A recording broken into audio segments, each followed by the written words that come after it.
All right, turn with me please to Genesis chapter 39, and we're going to continue today in our look at Joseph and his life.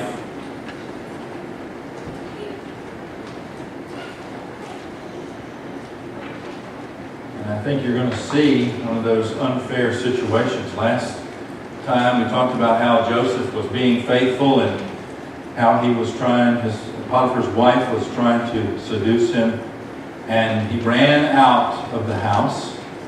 And so we pick up there with the story. I'll start in verse 19.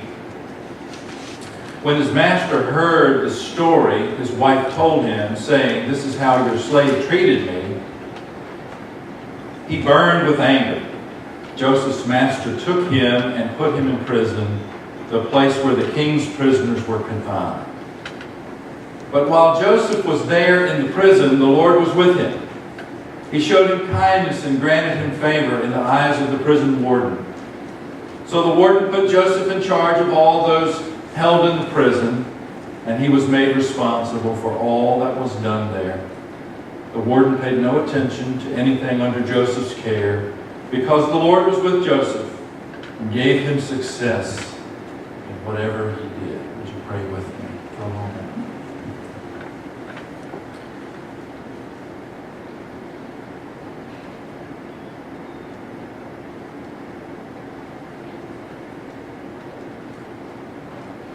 Father, you are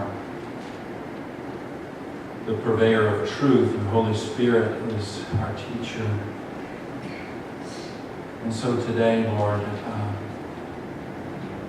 as I present this message that I've prepared, my prayer is that your Spirit will take the message and will translate it for each of us into the language we need to hear, the words that we need to hear from you today. So, Lord, I pray that you will do your work among us. I pray in Jesus' name. Amen. Well, a friend of mine, this has been some years back, he was in the Navy, had a very good career going in the Navy. And he just felt called to ministry. And so there was a Methodist church down the street from where they lived, and so while he was still in the Navy, he began to do part-time work in the Methodist church. God blessed his ministry, and the youth group grew, and so it was time to renew active duty came up, and he told him that he was not interested in re-upping. Is that how you say it? Re-upping? But he was getting out, and he was going to go to seminary. And his Methodist friends at church encouraged him. And so, sure enough, he got out and went to seminary, worked in another Methodist church while he was in seminary. And things seemed to be going great. And then one day, it seemed like overnight to me, may not to him, but his wife decided this was not what she signed up for, and she left. And my young friend said to me, "This is unfair. I am following what I felt like God was calling me to do. Why would God allow this to happen?" I admit I didn't have a good answer for him. I think through time he's come to a place where he's gotten some peace about it. If I'd thought of it at the time, I might have turned to this story to give some comfort to my friend. Surely life is unfair. Life is unfair. Think about Joseph. Joseph gets sold into slavery. He goes and is purchased by a man named Potiphar. God is with him. We talked a couple of weeks ago about how faithful Joseph was, how Joseph did everything he could. And Potiphar's life was blessed because God was with Joseph. Even in slavery, Joseph was faithful. And then we talked last time about Potiphar's wife starts in on Joseph and how Joseph resisted temptation. And he said it wouldn't be right because I have this obligation. My master Potiphar, he's given me charge over his estate. Wouldn't be right. And it wouldn't be right in the eyes of God for me to do what you're asking me to do. So Joseph is a stand-up guy. But Potiphar's wife accuses him of trying to rape her. And so, Potiphar sends Joseph to jail. I don't see how anything could be more unfair. Joseph has done nothing wrong, and yet he ends up in jail. The interesting thing is that Joseph is just as faithful in jail as he was as a slave. In fact, some of the same wording, if you read both of those stories, you see some of the same wording. Look back at chapter 39, verses 19 and following. It says, actually look at the end of verse 20. It says, but while Joseph was there in prison, the Lord was with him. We saw that when he went to work for Potiphar. He showed him kindness and granted him favor in the eyes of the prison warden. Same thing, with very similar language with the Potiphar story. So the warden put Joseph in charge of all those held in the prison. And he was made responsible for all that was done there. Same thing with Potiphar. Joseph was so faithful that the warden begins to say, wow, this guy really's got his stuff together. So Joseph, you're in charge of the prison. He's elevated. And the warden paid no attention to anything under Joseph's care because the Lord was with Joseph and gave him success. Similar wording. Joseph remains faithful, even in the midst of this unfairness. I'm sure Joseph probably went through a time when he first got over into prison, at least I would have, of saying, God, what's going on here? This is unfair. I haven't done anything wrong. And yet here I have found myself in prison.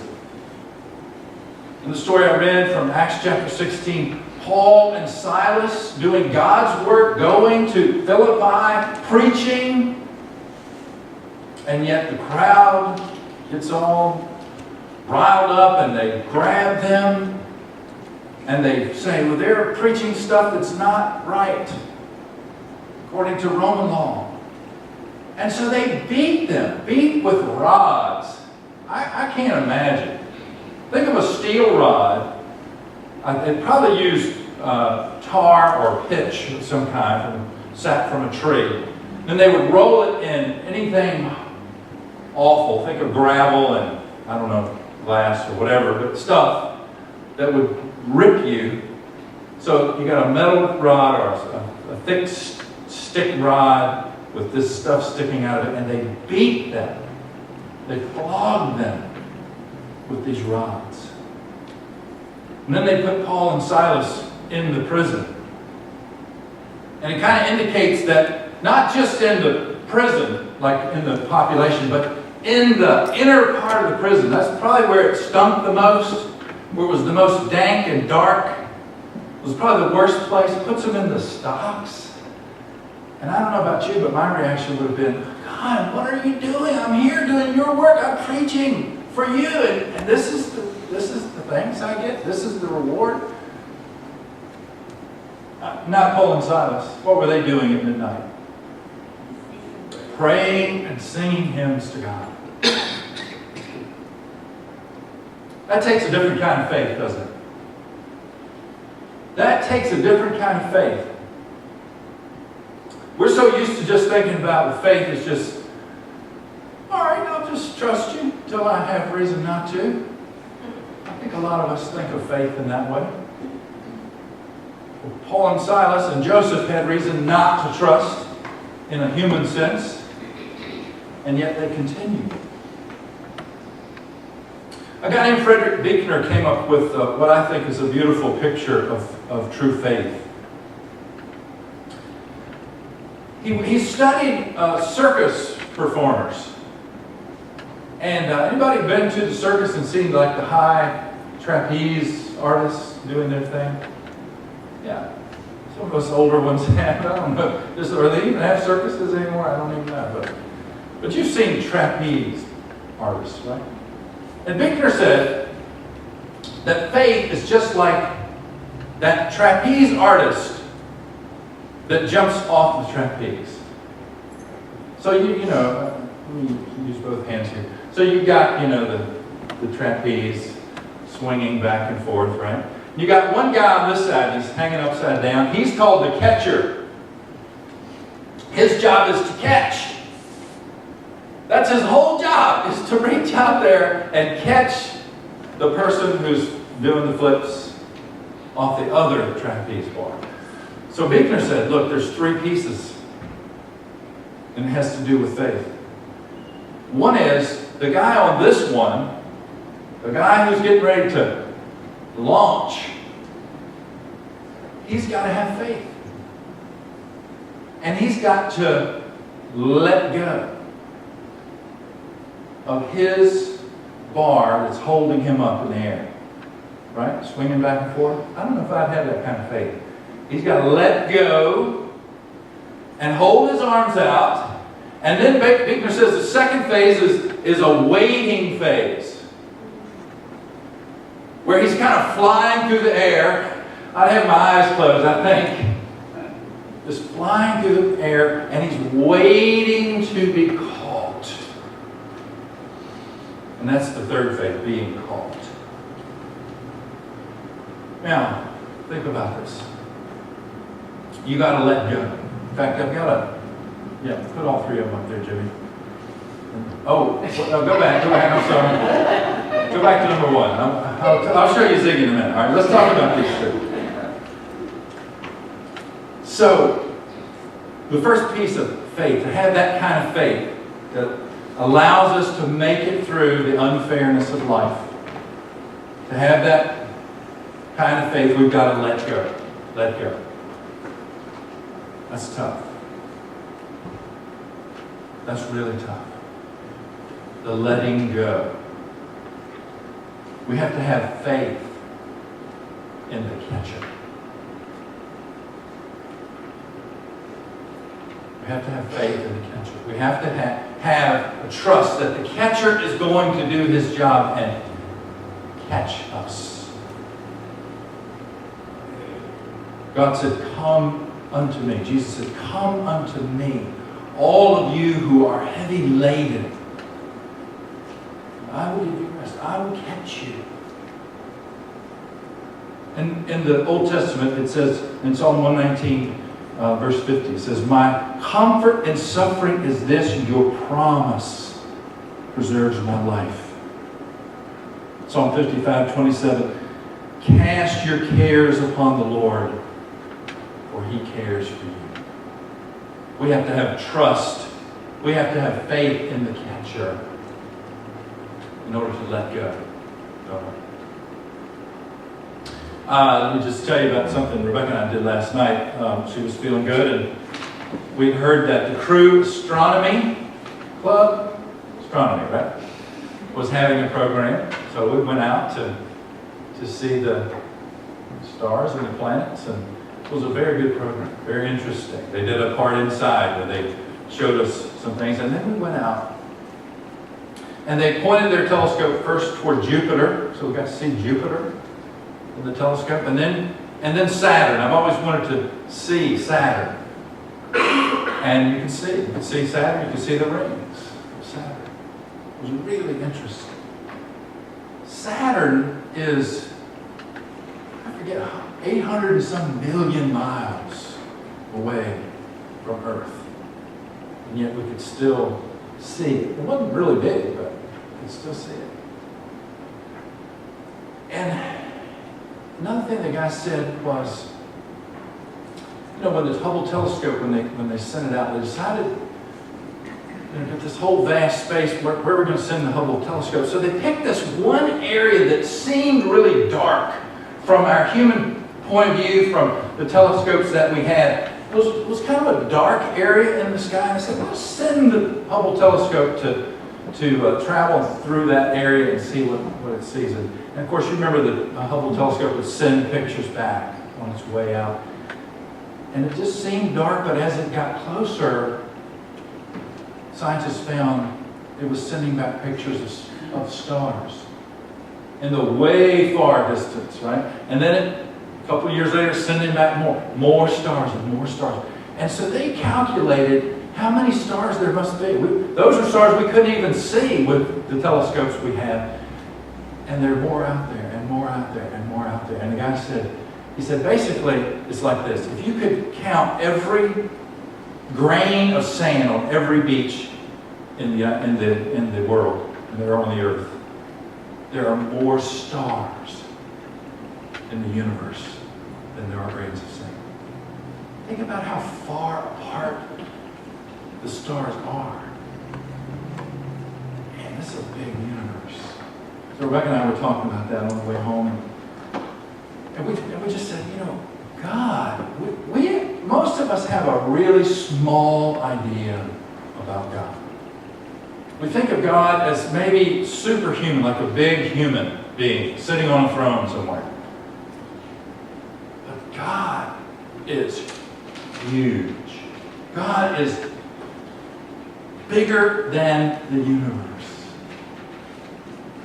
The one who's going to catch you is the God of the universe. I mean, God is so big, He can't miss. So, let go. When life seems unfair, let go. Say, this bar that I'm holding on to, it seems awfully unfair, so I'm going to let go of that. And I'm going to trust the God of the universe is going to catch me. So we have to let go. And then second is hard, is to wait. And that's where Ziggy comes in. I love this. This waiting room. Guess your weight, $5. Some of y'all have been to the doctor and thought you could make $5 there, right? And then here's another Ziggy thing that I just like Ziggy. What difference a Sunday makes? I agree wholeheartedly, right? So Ziggy's one of my favorites. We may see him again in the future. All right, next slide. So waiting and then being called. Now waiting is tough, isn't it? Waiting is tough. It has to do with patience. And I did a survey not too long ago. How many of you thought you needed more patience? And I think I saw every hand, because waiting is tough.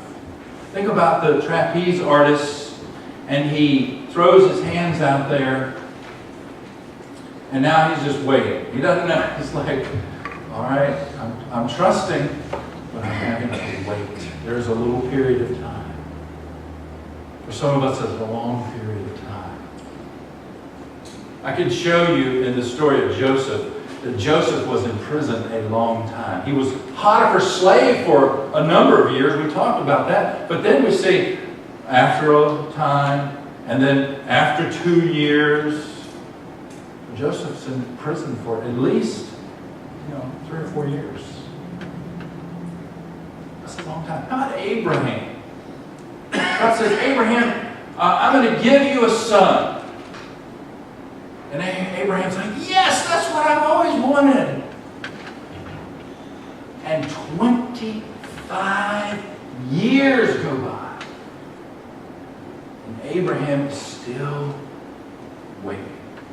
Waiting is tough. And for some of us, it's longer than others. I have this quote from Johnny Erickson Tata. You know who she is. She was the young lady who had the diving accident, became a quadriplegic. She's probably in her 50s or maybe 60s now. And she's had a long time to think about it. For a time there in the beginning, she was angry that this had happened to her. Then she went through a time of depression. And then the night I gave my heart to Jesus, I saw a video about Johnny Erickson Tada, which she said, at the end of that video, she said, I'd rather be in this chair with Jesus than to be up and walking without him.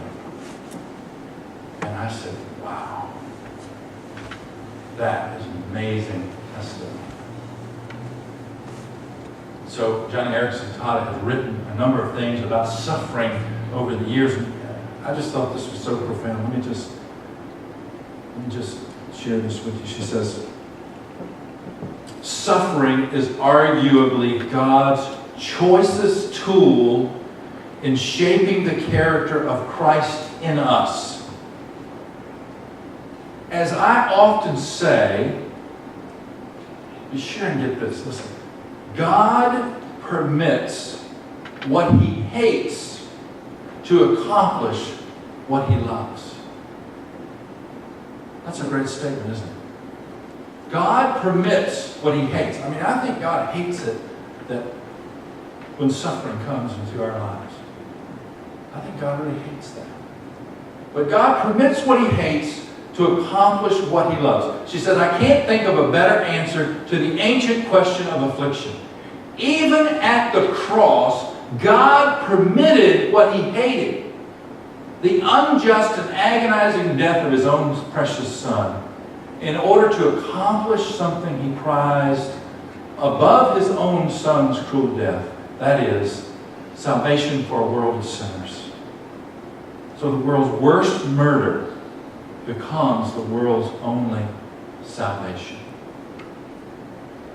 God permits what he hates in order to accomplish what he loves. That's what we need to keep in mind while we're waiting. Why are you doing this to me, God? Why am I having to wait? God is up to something in the midst of our waiting. So you've let go, and now you've waited. And now the easy part. Because the catcher does all the rest. When the time comes, the catcher reaches out, catches you. God reaches out and catches us.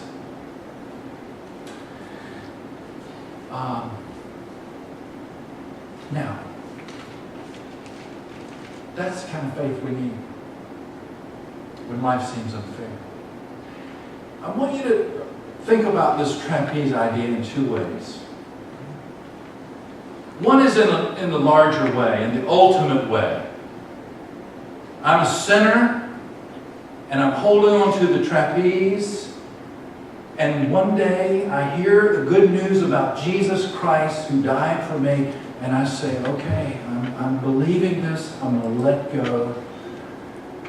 And then I wait through this life, and then one day, hopefully many years, but maybe a few years, I die. And the catcher catches me. And I have the joy of spending eternity with him. That's one way to look at it, and that's certainly true. Certainly, I believe that. But I want you to also think about it in the more day-to-day terms. When suffering comes, when unjust events happen in your life and in mine, where is God? God's waiting to catch us. And as long as we hang on to that trapeze and say, I don't understand why this is happening to me. This is not fair. This is not fair. Nothing is going to happen. Nothing good is going to come from that. What we have to do is let go and say, okay, I trust you. You're going to help me through this. And maybe it's years before we get caught. Maybe it's patience of years going through suffering. Maybe it's days. We have to be patient and realize that the catcher is going to do his job of catching when the right time has come. God always does the right thing at just the right time. So where is God? Let's go back to that initial question. Where is God when life is unfair? God's there. And God is ready to catch us when we're ready to let go. Would you pray with me? Father, I'm thankful for the story of Joseph and the testimony of a young man who was treated unfairly, yet he recognizes that you are with him. I'm thankful for the testimony of Paul and Silas, who were treated unfairly, yet they had the kind of faith that can sing hymns in the midst of their torment. That's the kind of faith we want. Faith in the catcher. We believe that you, Lord, love us. That your arms are so huge you cannot miss. That you love us so much that your love is like a net underneath of us. We thank you for it. My prayer today, Lord, is for any person who doesn't know the comfort, the hope, the joy, the peace of knowing the catcher, trusting in you. Maybe today is the day when they say, I am going to trust God. For those of us who are believers and we've made that initial letting go, help us be reminded that life has a number of times when we have to let go and jump into your waiting arms. Help us through the times of waiting. Help us to be patient. Help us to trust you're going to catch us. So, Father, today I don't know where people are in their spiritual journey, but if there's something you've brought to light today touches them, I pray that in this time of invitation, we will be open to your word, to your guidance. I pray in Jesus' name. Amen. We have a hymn of invitation each week at the end of the sermon, and today we're going to sing an old classic, Amazing Grace. We're going to do the first, second, third, and fifth verses. And it's such a beautiful hymn, 330, Amazing Grace. I want to invite you to come if God is speaking to you in some way. If you want to come and say, Pastor, pray for me because I'm having trouble letting go, I'll pray for you. Maybe you're in the waiting period and you say, I let go, but I'm struggling, waiting to see what you're going to do. If you want to come, we'll just have a prayer right here at the front. Maybe you say, I'm having trouble trusting the catcher. You come. You pray. Whatever God leads you to do today, welcome. Let's stand and sing 350.